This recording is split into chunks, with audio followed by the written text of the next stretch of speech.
What's up? We have got to get to a place where we hate sin.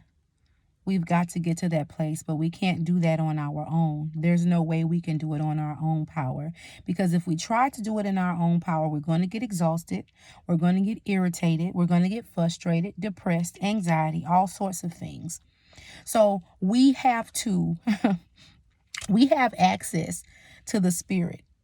We have access, and that's the only way that we're going to be able to be cleaned up from our iniquities, from our unrighteousness. We have to get to a point to where we hate sin and we can't do it on our own. I'm going to be reading Ezekiel 31 and I'm going to be reading Ezekiel 6 and 9. It says, "Then shall we remember our own evil ways and our doings that were not good." And we know what those things are if we don't know anything. "And we shall loathe ourselves in our own sight for the iniquities and abominations." We know the iniquities and we know the abominations that we have committed. And at some point, we have to come to hate those things. Okay? Now we're going to go to Ezekiel 6 and 9. "And they that escape of you," no, I'm going to go back and read 8.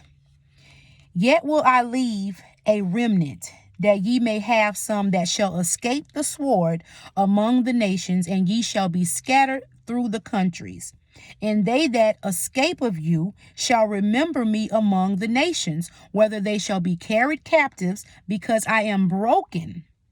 He says he is broken with their whorish heart, which had departed from me, and with their eyes which go whoring after their idols, and they shall hate themselves for the evil which they have committed in all their abominations. Your eyes, our eyes, the things that we see, it goes whoring after all sorts of things, like literally. And the scripture says that I am broken with their whorish heart that has departed from me. Our whorish eyes and our whorish heart have left the presence of God and all that he is and all his love and all his peace and all of his patience that he has with us, has left him broken because we want to go whoring after these idols with our eyes and with our hearts.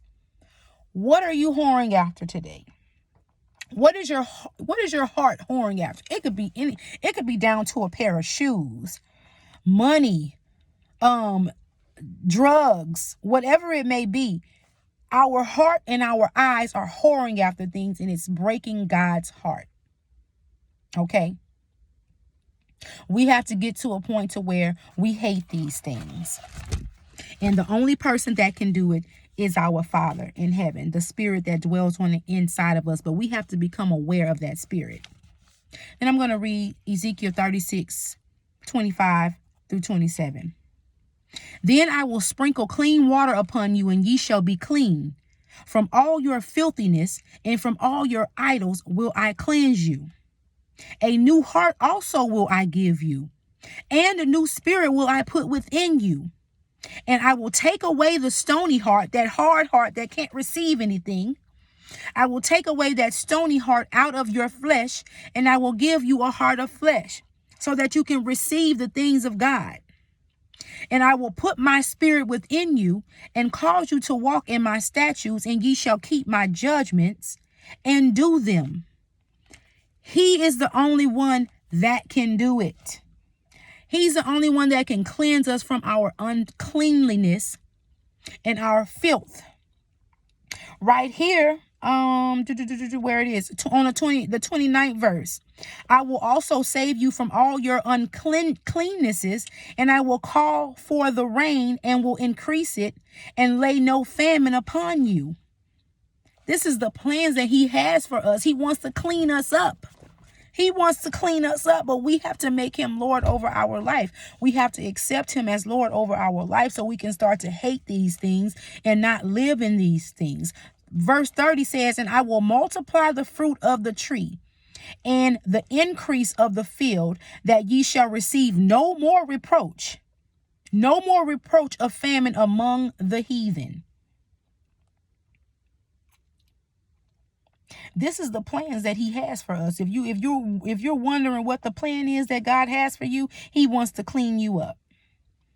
He wants to clean us up. And that's what he wants to do. We can't do it on our own. We can't do it on our own. And I pray to our Father in heaven that we will yield our lives to him. Because this is not a game. This is not a game. We got to spend eternity somewhere, and it's not here. Our soul lives on forever. This is just a vessel right here. This is a house that's housing who we really are. This is a house that's housing who we really are. Who we really are is on the inside of us. That's why when we look in the mirror and we idolize ourselves about how we look and what we see, no, that's not us. Who we are is what's on the inside. That's why we shouldn't get depressed and have low self-esteem about how we look, because that's not even really who we are. We need to pride ourselves on the soul that God, the spirit that God put in us. That's what we need to pride ourselves on. That's what we need to live by. We don't need to live by the way we look. We don't need to idolize our outer appearance. We don't have to keep on fixing this and fixing that and doing this and doing that. Let him fix what's on the inside. Let him clean us up. Okay? Because all that other stuff, it does not matter. And I can't stress it enough. It's just something that keeps coming back to me. It don't matter. It doesn't matter. I love y'all.